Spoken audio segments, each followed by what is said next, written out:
Bonjour, bienvenue à cette deuxième capsule sur les méthodes de recherche en psychologie. Dans le cadre de la dernière capsule, j'avais mentionné l'importance de réfléchir scientifiquement face aux grands défis que constitue dire quelque chose de valide sur le comportement humain et sur la psychologie humaine. On avait vu que c'est un grand défi et que face à ce défi-là, il faut réfléchir scientifiquement.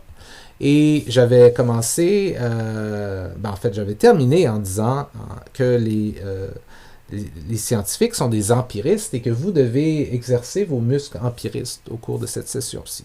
L'empirisme, en passant, on pourrait faire toute une session là-dessus. Okay?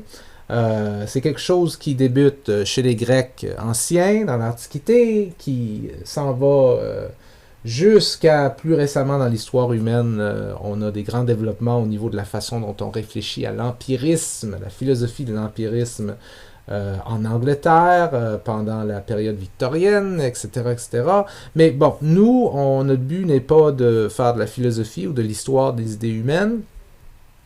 Ce qu'on veut savoir, c'est en gros pour nous, dans le cadre des méthodes de recherche en psychologie, qu'est-ce que ça veut dire être empiriste? Mais en gros, ça veut dire de ne pas se baser sur nos intuitions, sur nos expériences passées ou sur nos observations isolées. Ça veut dire des choses que nous avons observées par nous-mêmes et seulement nous-mêmes. Et ne pas se baser sur les intuitions, expériences et observations isolées des autres non plus, peu importe qui ces personnes-là sont. Maintenant, je ne suis pas en train de vous dire que vos intuitions, vos expériences et vos observations n'ont pas un rôle important dans votre vie.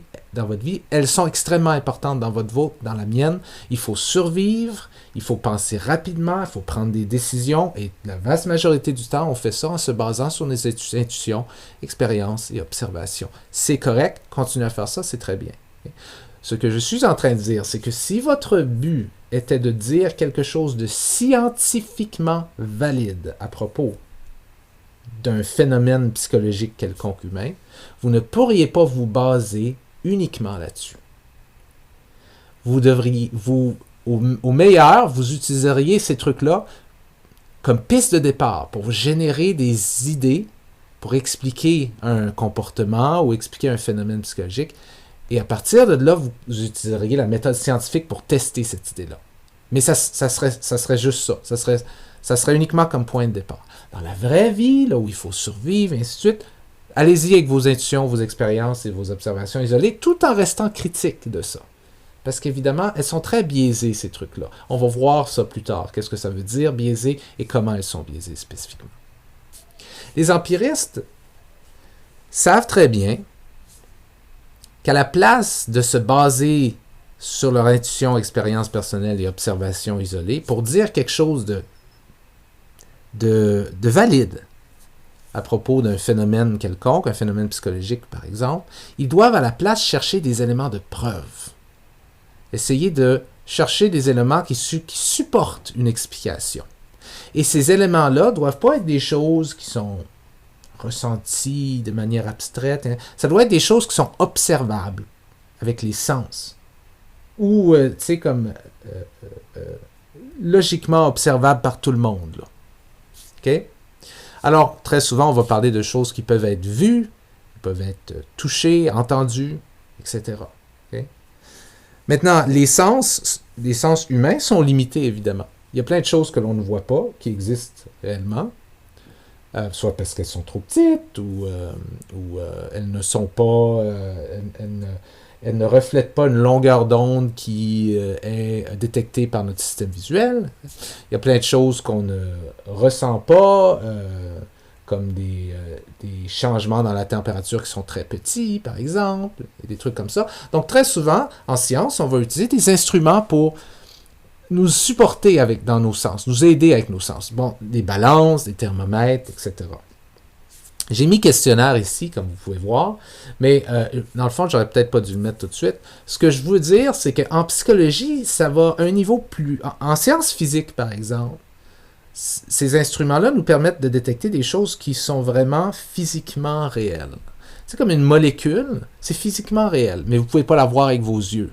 Mais avec un microscope à électrons, vous pouvez voir cette molécule-là, par exemple. T'sais? Ou vous pouvez la détecter avec d'autres d'autres instruments, mais elle est physiquement réelle, cette molécule-là. Okay? Mais en psychologie, ça va encore plus loin. C'est que, en psychologie, on s'intéresse à toutes sortes de phénomènes qui sont réels, mais qui ne sont pas physiquement réels. Ça dépend. Bon, ouais. Certaines personnes pourraient s'opposer à ça en disant que tout est réel parce que c'est veut pas. Si vous prenez par exemple l'exemple de l'estime de soi, moi je vous dirais, l'estime de soi, ce n'est pas physiquement réel, c'est pas quelque chose de physique. D'autres personnes pourraient dire, non, mais l'estime de soi, c'est un certain patron d'activation neurologique dans le cerveau, donc oui, c'est physiquement réel, tu sais. Puis là, je dirais, OK, oui, en effet, tu as raison. Mais pour les besoins de la cause ici, la colère, l'estime de soi, les préjugés, toutes sortes de phénomènes intéressants psychologiques, le niveau d'intelligence, OK? Ce ne sont pas des choses comme concrètement physiques, comme des molécules, par exemple. Mais ce sont des choses réelles. OK? Et donc, la façon dont on les observe, c'est avec des instruments, des méthodes, des techniques qui sont un petit peu différentes qu'en sciences physiques. On les observe avec des questionnaires, on les observe avec des tâches en laboratoire, avec des tests, et ainsi de suite. Okay? Mais ce n'est pas comme avec des balances ou des thermomètres, évidemment. Mais la logique reste la même. On ne peut pas observer avec nos sens l'intelligence. On peut avoir une intuition que quelqu'un est intelligent ou pas intelligent, par exemple. Mais c'est avec un test de QI qu'on va vraiment aller mesurer cette intelligence-là. Okay? Donc, vous comprenez, la logique est la même ici. Alors, ces empiristes-là ne se basent pas sur leur intuition, expérience et observation isolée uniquement. À la place, ils tentent de chercher des preuves qui sont observables avec les sens et plus spécifiquement en psychologie, avec des outils qui nous aident à mesurer les choses. Okay? Et ce qu'ils vont faire, c'est que quand vous êtes empiriste, vous n'acceptez pas simplement une preuve de quelque chose et vous dites « Ah, ok, je suis convaincu, c'est beau, on passe à d'autres choses. » Non. Vous examinez les choses de manière systématique. Vous voulez plusieurs preuves, vous les assurez que les preuves sont bonnes. Okay? Vous voulez des preuves qui ont examiné le phénomène de différents angles, de différentes manières. Donc, c'est ce qu'on veut dire par examiner une question de manière systématique et rigoureuse. Pensez à l'exemple de la dépression dans le cadre de la dernière capsule. Okay? Il y avait des gens qui étudiait la dépression de tous les angles possibles, de l'angle génétique à l'angle neurochimique jusqu'à l'angle social, où on aurait même pu rajouter l'angle culturel. Okay? Donc, donc, toutes ces personnes-là nous apportent des données qui suggèrent que la dépression est quelque chose qui existe réellement. C'est ça veut dire examiner une question de manière systématique et rigoureuse. Donc, faire plusieurs recherches, faire des recherches qui ont des bonnes méthodes, et c'est ce qu'on va apprendre dans le cadre de ce cours-ci, c'est ce qu'on veut dire aussi par rigoureuse, parce que même si je vous amène une preuve de quelque chose, vous ne devriez pas juste l'accepter en disant « Ah, c'est beau, il y a une preuve. » Cette preuve-là a été obtenue à l'aide de quelle méthode? Ça se peut que la méthode ne soit pas rigoureuse. J'ai vraiment utilisé des méthodes de recherche vraiment pourries, puis ça me prouve quelque chose, mais la preuve n'est pas bonne par la suite. Okay? C'est pour ça que les personnes empiristes accumulent les preuves, mais questionnent la validité de ces preuves-là. Et on va voir dans le cours comment on questionne la validité de preuves. Et ces empiristes-là aussi rendent leurs travaux publiquement vérifiables par autrui. C'est une grosse partie de la science et de la psychologie, le fait que tout est publiquement vérifiable. On peut lire les rapports de recherche. On peut même, dans certains cas, demander les données que la personne a accumulées, les données de recherche, pour les réanalyser par nous-mêmes, et ainsi de suite. Donc, c'est ce que ça veut dire dans notre contexte, l'empirisme. Okay? On a vu aussi que ces empiristes-là utilisent le cycle théorie-donnée. Et le cycle théorie-donnée, le voici dans sa splendeur, du moins pour moi, à votre écran. Okay? Donc, le cycle théorie-donnée, c'est, dans le fond, la manière qu'utilisent les chercheurs en psychologie pour essayer de déterminer la validité d'une affirmation. Est-ce qu'une explication est valide? Est-ce qu'elle est vraiment bonne? Ils utilisent le cycle théorie-donnée. Okay? À l'inverse de gens qui ne sont pas empiristes, qui utiliseraient plutôt leur intuition. Est-ce que telle explication est bonne? Je me sens bien quand j'y pense. Ah, ça fait du sens avec mes expériences à moi. J'en ai parlé aux autres et aux autres aussi, ça fait du sens. Donc oui, elle est bonne. Ça serait une méthode pas empiriste. Les empiristes, eux, vont utiliser le cycle théorie-donnée. Est-ce qu'une explication est bonne? Il va falloir la tester avec des hypothèses, des données, et là, voir si cette explication-là, si cette théorie-là est bonne ou non. Okay? Donc, ça commence avec, ici, dans la première position, une théorie. Okay? Maintenant, fait intéressant à propos de théorie, le mot théorie a différentes significations dépendant qui l'utilise. Okay? Dans la vie de tous les jours, les gens qui ne sont pas des chercheurs vont dire « Ah, moi j'ai une théorie par rapport à ça. Moi je pense que telle affaire. Okay? » Ça, c'est pas une théorie, ça c'est votre opinion. Okay? Il y a une différence. Une théorie scientifique, c'est très souvent, une théorie scientifique, c'est une explication qui est la meilleure à date selon les données que nous avons, selon les études que nous avons. Okay? C'est pour ça qu'on appelle ça la théorie de la gravité. Je ne sais pas si vous avez déjà remarqué, mais il n'y a jamais personne qui a démontré que la théorie de la gravité était fausse. Il n'y a jamais personne qui a lancé un crayon, puis le crayon est parti vers le ciel plutôt que descendre vers le plancher. Tout nous suggère que la théorie de la gravité est vraie. Okay? Même chose avec la théorie de l'évolution en sciences biologiques. Pourtant, on ne dit pas ça, on n'appelle pas ça le fait de la gravité. On appelle encore ça la théorie de la gravité ou la théorie de l'évolution.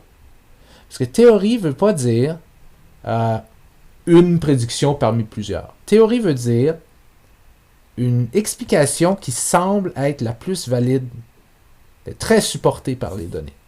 Okay?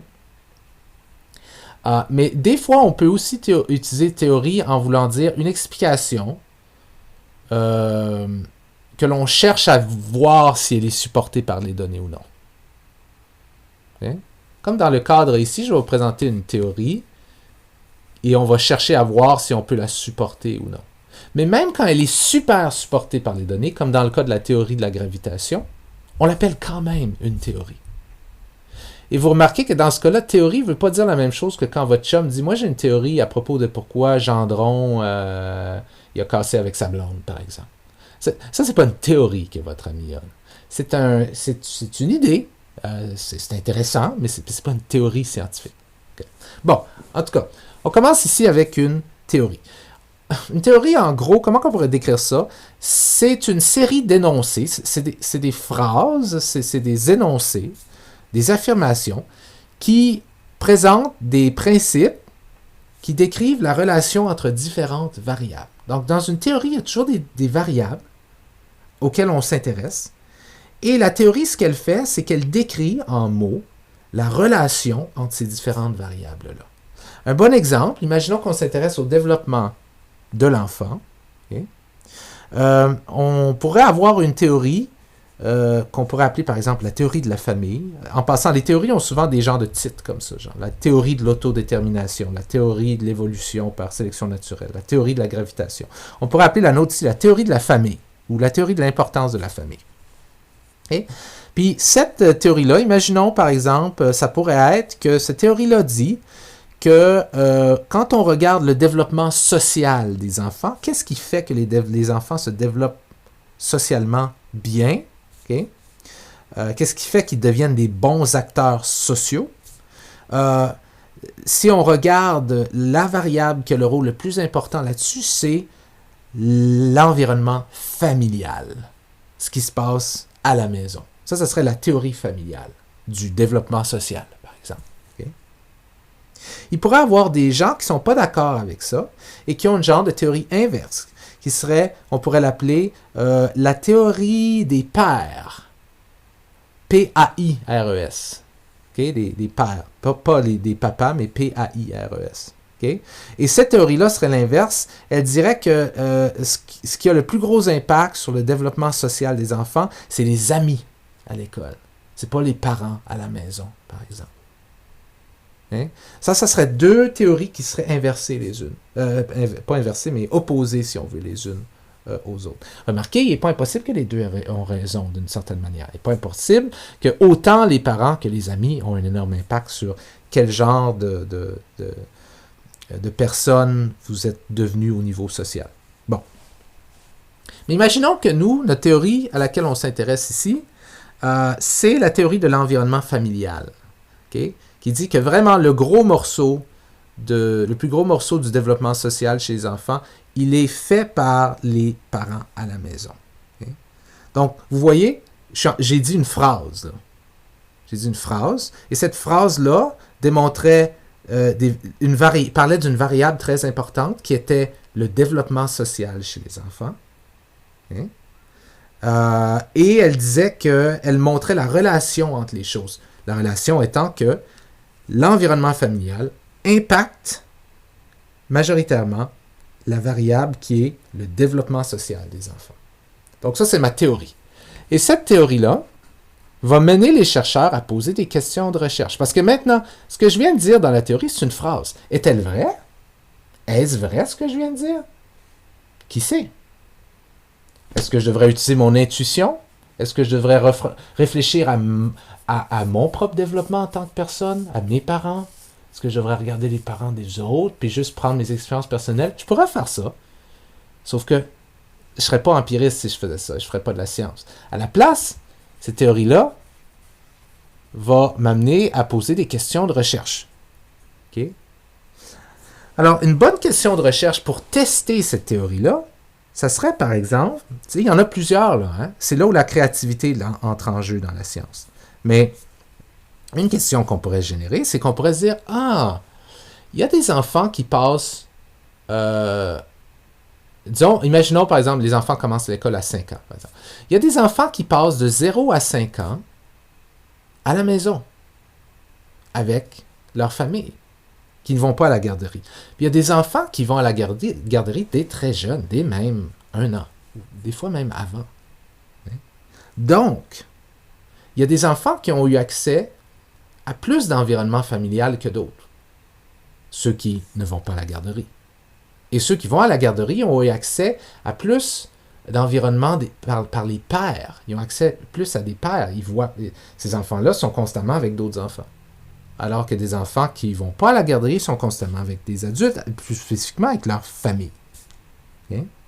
Donc, la question de recherche pourrait être, est-ce que les enfants qui ne vont pas à la garderie, lorsqu'ils arrivent à 5 ans à l'école, par exemple, si on mesure leur niveau de développement social, et ça peut se mesurer, et on pourra parler de comment on pourrait faire ça, si on mesure leur niveau de développement social, est-ce qu'ils auraient un niveau de développement social plus avancé que les enfants qui sont allés à la garderie?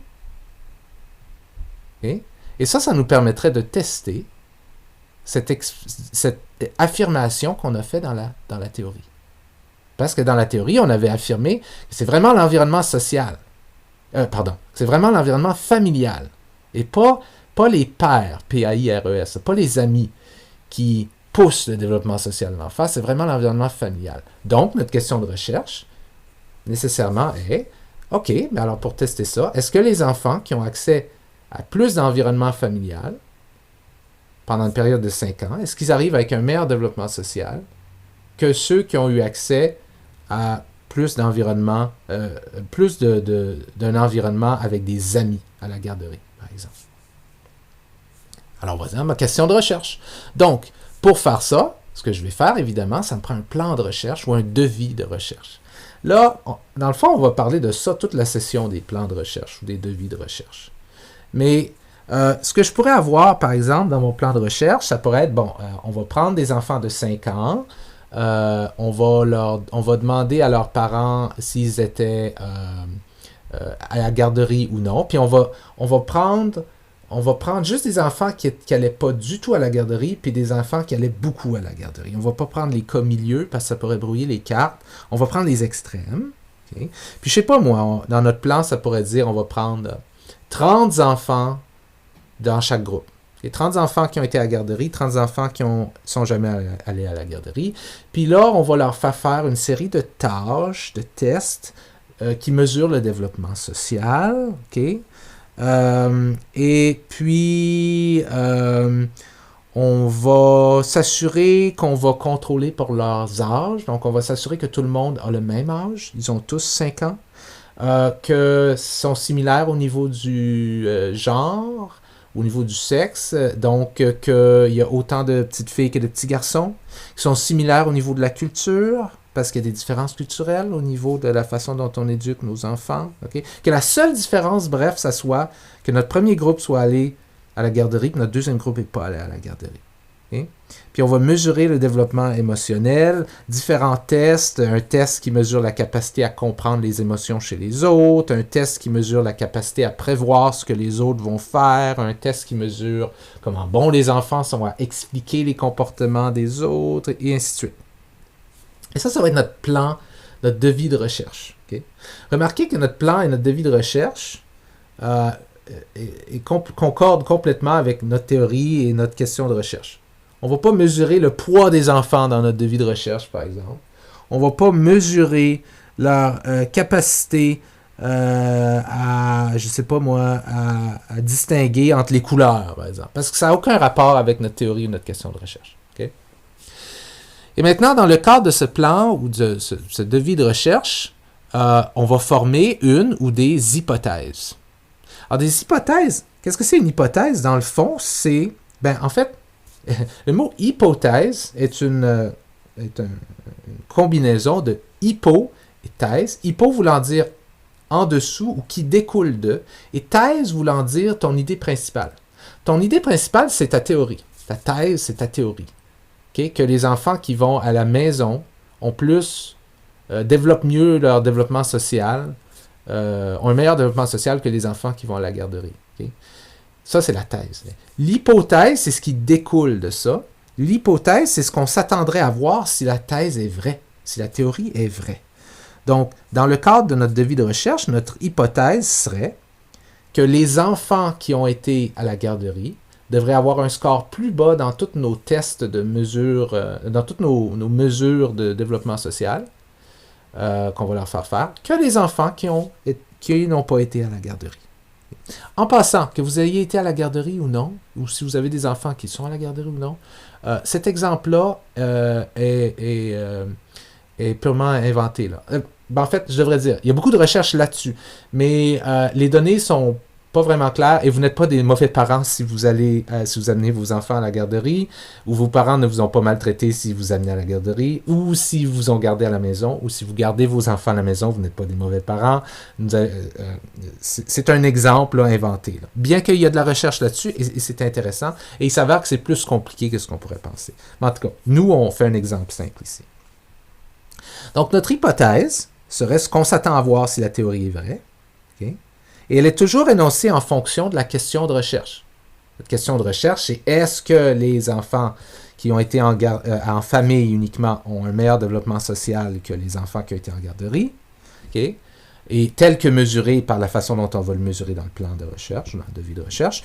Et notre hypothèse, on s'attendrait à voir que oui, les enfants qui ont été en famille auront un meilleur score de développement social que les autres. Okay? En passant, une question de recherche pour avoir plusieurs hypothèses, si on s'intéresse à plusieurs trucs. Nous, ici, on s'est uniquement intéressé au niveau du score social. Okay? Maintenant, cette hypothèse-là, c'est ce qu'on prédit. Est-ce vrai? Il va falloir aller recueillir des données. Alors, dans notre plan, dans notre devis de recherche, ce qu'on fait, c'est qu'on recueille des données, on fait faire des tests à ces enfants-là. Et ces données-là, on les analyse, okay? Avec toutes sortes de méthodes statistiques, dont on va parler un peu dans le cours. Mais il y a un cours de statistique qui est dévoué à ça plus tard au cours de votre parcours au niveau du bac. Et donc, on va obtenir des données. Et ces données-là, et ces statistiques-là qu'on va pouvoir dégager de ces données-là, vont soit venir supporter l'hypothèse ou non. Okay? Elles vont voir si votre prédiction était vraie ou non. Okay? Alors, si c'était vrai, ça voudrait dire que vos données, si vous trouvez que, en effet, je sais pas moi, la moyenne du développement social, vous avez une échelle de 0 à 10, puis vous trouvez que la moyenne pour le groupe qui est resté à la maison, c'est de 8,5 sur 10 en développement social, et la moyenne pour les enfants qui ont été en garderie, c'est de 5, okay? Ben là, il y a une différence. Il y a une différence de 3,5. Est-ce que cette différence-là est assez? Nous autres, ici, on va présupposer que oui, mais il y a des questions statistiques par rapport à ça qu'on verra plus tard. Mais donc, vous dites, il y a une différence. Les enfants qui ont été uniquement à la maison ont un meilleur développement social tel que mesuré dans le cadre de notre devis de recherche. Certaines personnes pourraient attaquer ça en passant. Certaines personnes pourraient dire, ouais, mais tu as mal mesuré ça. Tu ne mesures pas vraiment le développement social, etc. Toutes des bonnes critiques. Okay? Mais donc, ici, si on observerait ça, ben, ces données-là viendraient supporter notre hypothèse. Et comme elles confirment l'hypothèse, elles viendraient supporter la théorie. Okay? Elles viendraient, là je dis ça, c'est très important de comprendre ça, elles viendraient supporter la théorie. Elles ne viendraient pas prouver la théorie. Il n'y a rien en science qui prouve quelque chose définitivement. Les scientifiques ne devraient jamais parler de « on a prouvé telle chose ».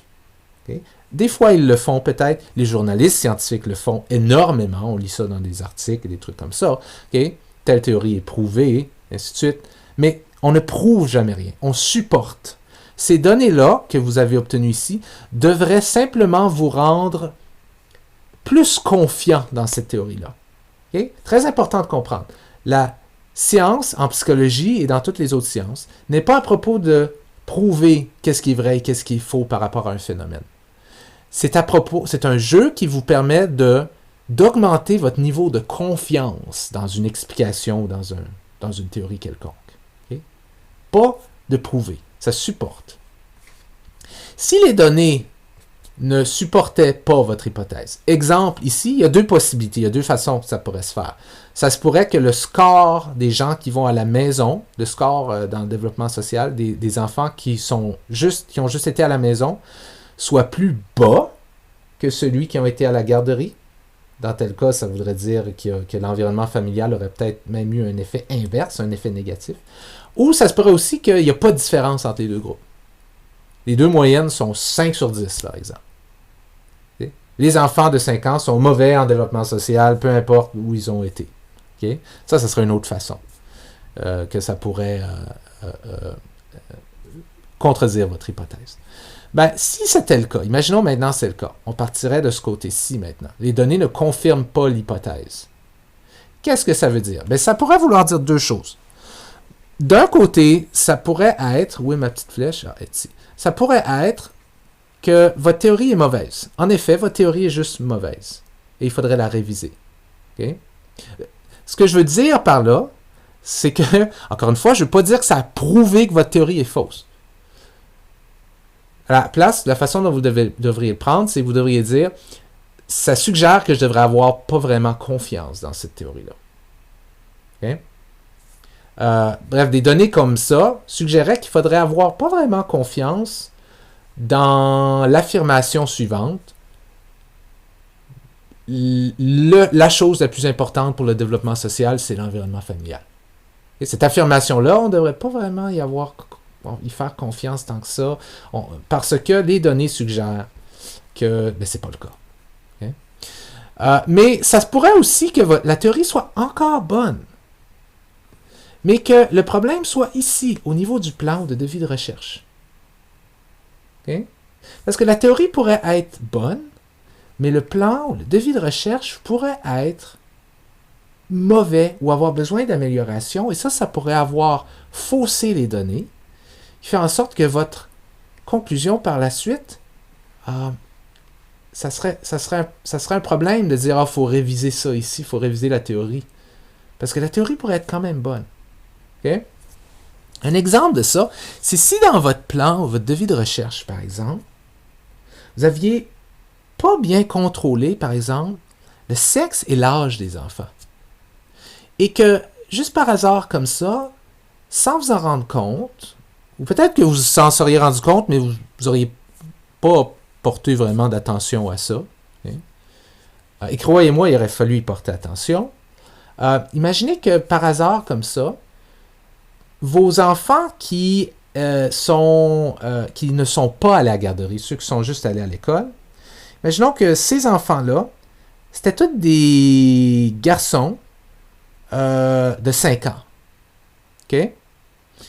Et ceux qui étaient, votre groupe qui est allé à la garderie, c'est majoritairement des filles, puis il y en a qui ont plus que 5 ans là-dedans, parce que vous en aviez que, dans votre groupe, il y en avait qui avaient 6 ans, par exemple. Okay?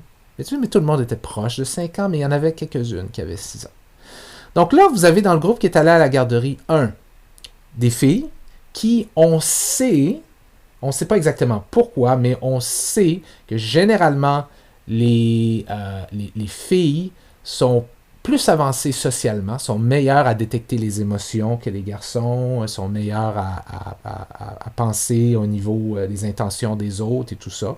Okay? Pas vouloir dire que les garçons sont mauvais, mais sont meilleurs, les filles, en moyenne. Okay?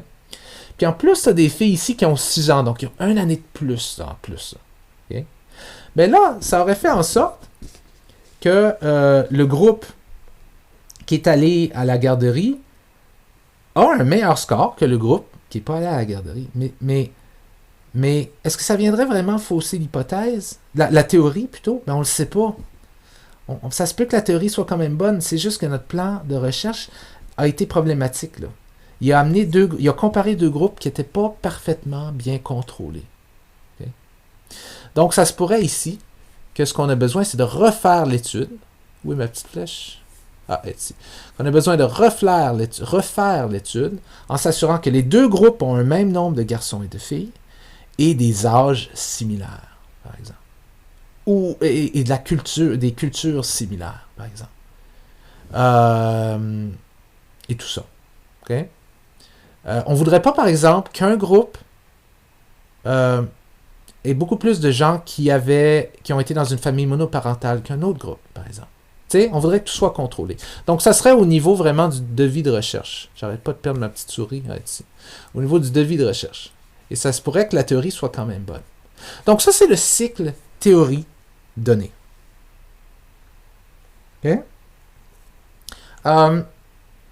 Donc, j'ai déjà parlé assez longuement de ça. Là. J'allais continuer le PowerPoint, mais je vais l'arrêter ici, puis je vais en faire un autre pour ce que je voulais, pour le reste de ce que je voulais vous montrer. Ciao!